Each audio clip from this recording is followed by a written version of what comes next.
Hello, and thank you for the opportunity to present my TED Talk, Staying Zen in the Lion's Den, Maintaining an Educational Focus Amidst Stressors and Clinical Healthcare Practice. I'm excited to get to present at the 7th Annual AHSE Educational Symposium. My name is Dr. Kirstyn Brownson. I'm a general surgeon at the University of Utah and a surgical breast oncologist at Huntsman Cancer Hospital. The inspiration for this talk was that not long ago, I was a trainee, and one of the many lessons that I learned along the educational pathway is that healthcare can be stressful and is an especially stressful time for trainees. This is ubiquitous across healthcare disciplines. Furthermore, developing a skill set to deal with these stressors is critical in order to maintain an educational focus during this critical training period.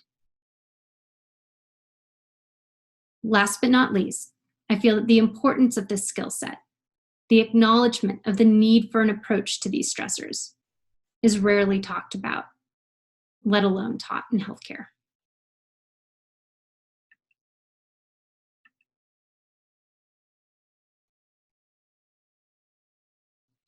Being Zen on the wards may be such a foreign concept to many of us in healthcare that I feel it important to define this concept that I'm proposing.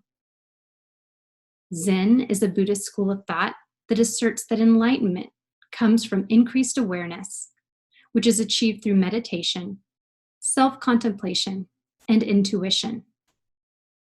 A Zen approach emphasizes simplicity and intuition over conventional thinking and fixation on goals. This is seemingly antithetical to life on the wards, where we as healthcare providers work day in and day out tirelessly to accomplish many tasks that face us as providers.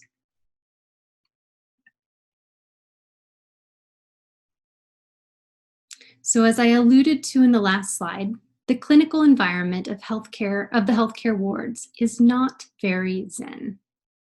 It has instead been described as being synonymous with a lion's den. This is because while our job as healthcare professionals is very rewarding in many ways, the environment of clinical practice can be stress-inducing. Healthcare is a fast-paced and high-stakes profession. We deal with life and death situations every day, and we care for families during emotionally charged times. The healthcare system, additionally, is asked to deliver so many things to so many people with frequently not enough manpower and not enough resources. Healthcare trainees can be especially susceptible to these stressors. For example, this may be the trainee's first job and thus the first time out of the classroom. Trainees are charged with the dichotomous task of both learning and observing, working and serving. Trainees typically spend their days trying to figure out how to integrate into unfamiliar teams and to be the most helpful that they can be to those teams. They're tasked with translating book learning into clinical practice, which can be stressful in itself. And last but not least, trainees tend to have the least control over the stressors that they encounter during their exposure to clinical practice for the first time.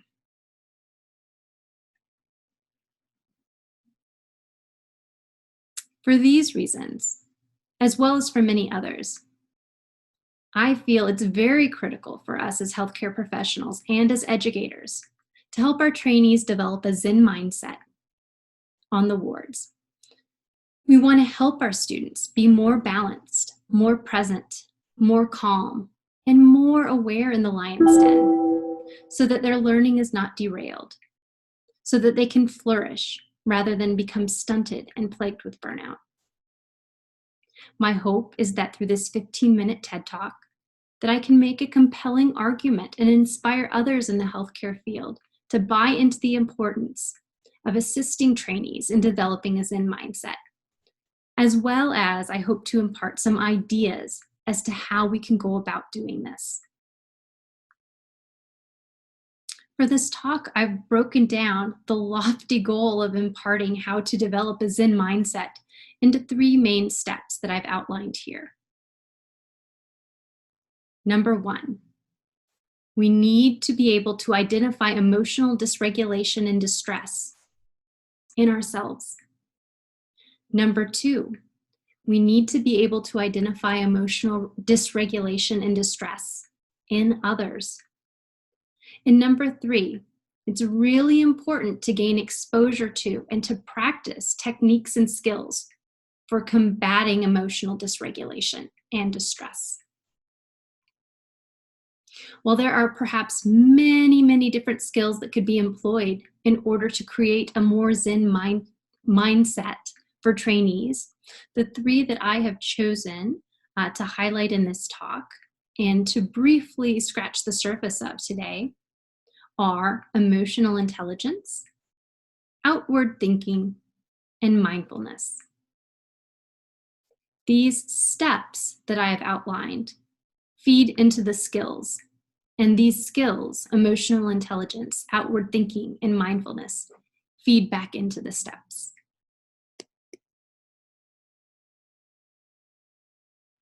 Emotional intelligence is the first skill that I'm going to touch upon in this talk. Emotional intelligence is our mind's ability to perceive, manage, and express emotions effectively in real life. The goal of emotional intelligence is to be able to regulate our feelings and emotions, and then use our feelings and emotions in order to guide our actions effectively.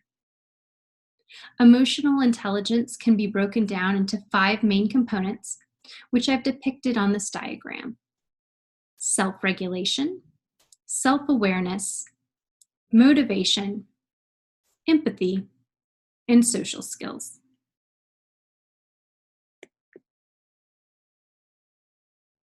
The first step in developing the skill of emotional intelligence is accepting that emotions are normal.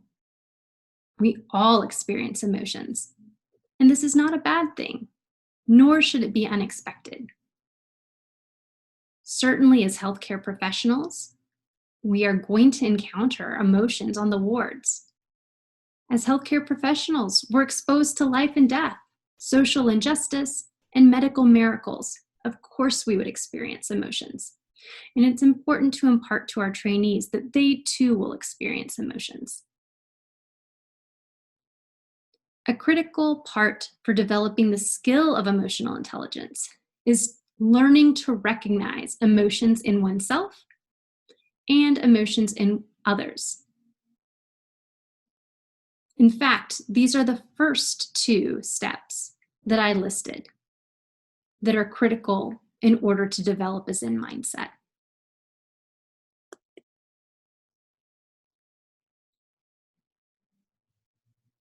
Outward thinking is the second skill that I wish to highlight here. Cultivating an outward mindset ties in nicely with the concept of emotional intelligence, but it is a separate skill of its own. When we have an inward mindset, which is quite frankly the default for most people, then the focus is on the individual's results, our own results, and everyone else automatically becomes viewed as either a vehicle by which we use others to achieve our results, or others are seen as an obstacle standing in the way of our achievement or results. Or last but not least, others become viewed as completely irrelevant. If we have an outward mindset, however, then the needs, objectives, and challenges of others are acknowledged, and a team or an inclusive approach is adapted. By cultivating outward thinking, the trainee is less likely to see things, is more likely to see things as they actually are, to see things at face value, rather than seeing things through a lens that has been tampered by emotions or motive or interpretation. This enables the trainee to be more likely to notice emotional distress in others or their own dysregulation that may be occurring in themselves. It also primes the trainee for better problem solving when they are tasked to employ other skills like we're discussing here, such as emotional intelligence or mindfulness.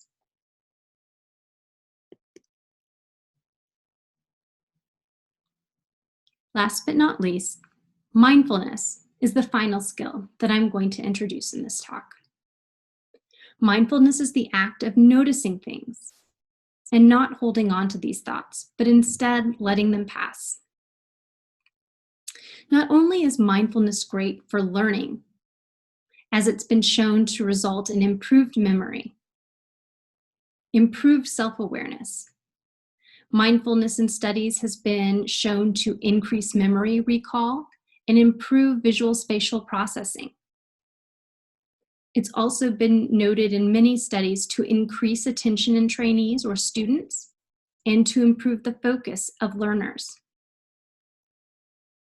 Additionally, it is not difficult to see how mindfulness, which again we described as the act of observing and noticing, and then letting go and not dwelling, how this can be efficacious in developing a Zen mindset, where one can recognize dysregulated emotions in the self and in others, and not dwell on these emotions that are recognized and noted, but instead move on. It's really critical to understand this and how this opens up so much more space and energy for learning.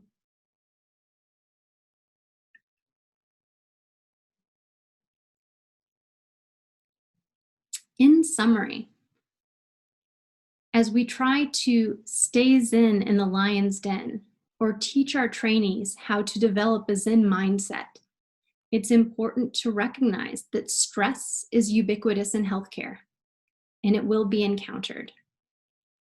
It is critical for us to impart to our trainees and to acknowledge as a group that emotions are normal to experience. It's normal to experience emotions, and it should be expected that we experience emotions. An increased recognition of emotions in both yourself and in others is really important in developing a Zen mindset. And then becoming familiar with the skills of emotional intelligence, outward thinking, and mindfulness, practicing these skills and developing these skills is also very critical.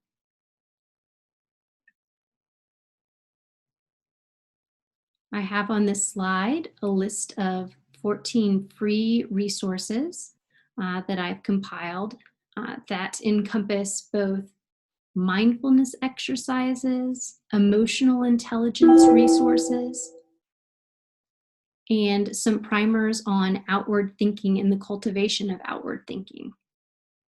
We're lucky at the University of Utah that we have access to a lot of these resources. And again, these can all be listed here and accessed from this slide. Thank you so much for your time and interest today. And I'm happy to answer any questions that arise.